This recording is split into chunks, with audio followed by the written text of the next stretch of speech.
Short Cape আমি যেটা পরে আছে এটার হিউজ কালার দেখা হচ্ছে ব্রাউন কালার, মানে ডিপ কফি কালার বা ডিপ ব্রাউন বলতে পারেন। হ্যাঁ, ডিপ ব্রাউন বলতে পারেন। আর এইটা হচ্ছে পেস্ট কালার।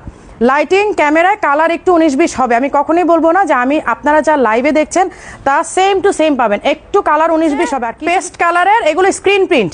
আচ্ছা, অনেকেই নাকি শপে এসে জিজ্ঞেস করতেছেন যে এগুলো ওয়াশিং এর সিস্টেমটা কি। এগুলো মাস্ট আপনারা ওয়াশিং মেশিনে দিবেন না, ঠিক আছে? একদম হাতে ওয়াশ করবেন, তাও যদি পারেন শ্যাম্পু ওয়াশ করবেন, প্লাস হচ্ছে আয়রনটা করবেন উল্টা দিকে। ওয়াশিং মেশিনে একদম দিবেন না, বারে বারে বলছি, ওয়াশিং মেশিনে একদমই দিবেন না, আয়রনটা করবেন উল্টা পিঠে, ঠিক আছে? আর এই যে দেখেন স্লিভের, কারণ এগুলো যে গ্লিটারটা নষ্ট হয়ে যাওয়ার পসিবিলিটি থাকবে যদি আপনি ওয়াশিং মেশিনে দেন। আপনি হাতে ওয়াশ করেন, সমস্যা নাই। আচ্ছা, এগুলো 46 লেন্থ, ঠিক আছে? আমি জাস্ট কালারগুলো দেখায় সরাই ফেলতেছি। ল্যাভেন্ডার কালার, আমারটা হচ্ছে ডিপ ব্রাউন বা কফি বলে ভুল হবে, কফিটা আরেকটু এই হয়। পরাটা প্রাইস হতো, আপু প্রাইস বলি না, আমি কালারগুলো দেখাচ্ছি, কালারগুলোকে দেখাইনি, তারপরে হচ্ছে আমি প্রাইসে যাব।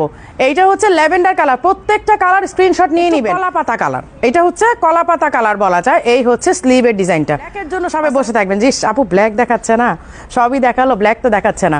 সো সবাই লাইভটা একটু শেয়ার করে দিবেন। এই হচ্ছে স্লিভের ডিজাইনটা, দেখেন ঘুরায় কিন্তু ওয়ার্ক করা। আর এই হচ্ছে ফ্রন্টের ডিজাইনটা, ফ্রন্ট পুরাটা হচ্ছে বাটন লক করে। এই যে এটা হচ্ছে আপনার অলিভ কালার অথবা আর্মি গ্রিন, যেটাই বলেন। এই হচ্ছে স্লিভের সেম আমারটার ডিজাইনই, জাস্ট কালারগুলো চেঞ্জ। পিঙ্ক, হ্যাঁ, এই যে এই হচ্ছে অনিয়ন পিঙ্ক কালারটা, একদম সেম ডিজাইন। আমি প্রাইস এখনো বলি নাই। স্লিভের ডিজাইনটা, এই হচ্ছে ফ্রন্টের ডিজাইনটা, ওকে? জাম কালার বা পার্পল কালার, ঠিক আছে? এই যে এটা হচ্ছে ডিপ পার্পল কালার, আপনার দেখতে হয়তো ব্ল্যাক মনে হচ্ছে, তাই না? এইটা হচ্ছে ডিপ পার্পল কালার। দেখেন গ্লিটারটা এত সুন্দর লাগে, সবচেয়ে বেস্ট হয় এটা, মানে কিছুদিন পরার পরে ড্রাই ক্লিনে দিয়ে দিবেন। 48 না 46, সরি 46 টু 48 লেন্থ হয়েই যায়। হ্যাঁ, কারণ আপনার এই যে এই হচ্ছে স্লিভের ডিজাইন, এটা বাসন্তী কালার, এইটা হচ্ছে বাসন্তী কালার, ঠিক আছে? ডিজাইনের মধ্যে লাস্ট কালার, এখন প্রাইসটা বলে দিব। হোয়াইট, এই যে হোয়াইটের মধ্যে কালারটা আরো সুন্দর লাগতেছে, খুবই জোস একটা কালার। এই যে একদম ফুল বাটন লক করা।